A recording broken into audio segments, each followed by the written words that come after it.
Hello and welcome back to my humble show. This is just a random video about something I think you should know, so here it goes.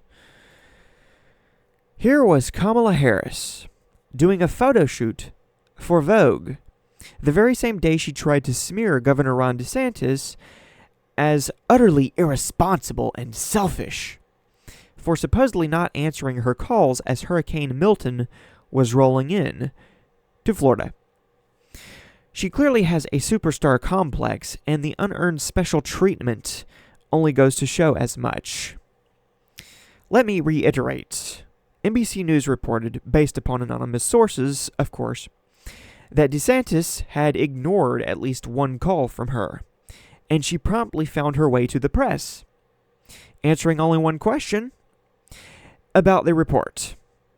She accused him of playing political games instead of doing his job, despite him working around the clock to prepare his state for the second devastating hurricane in 2 weeks, while she was ramping up her campaigning.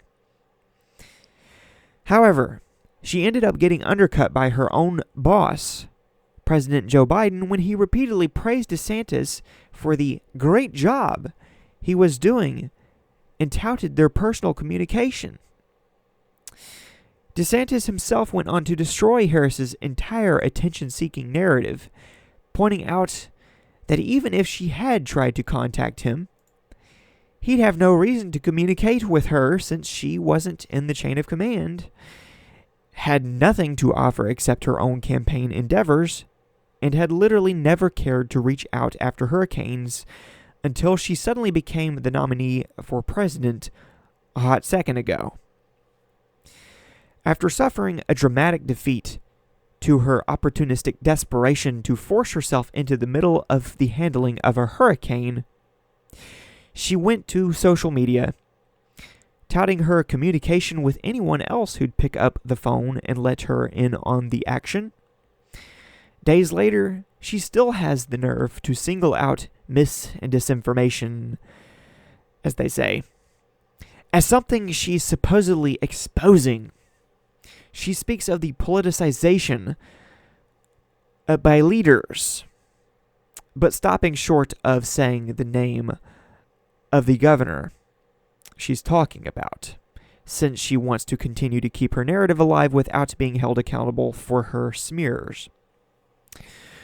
She continues to be the most inauthentic nominee I've seen. But what say you? Does she bring you joy? Does she make you want to sip a beer with her? Like Stephen Colbert on The Late Show? Let me know in the comments below what you think, what you know. I gotta go. But, in the meantime, feel free to disagree with me. Peace. And thanks for watching.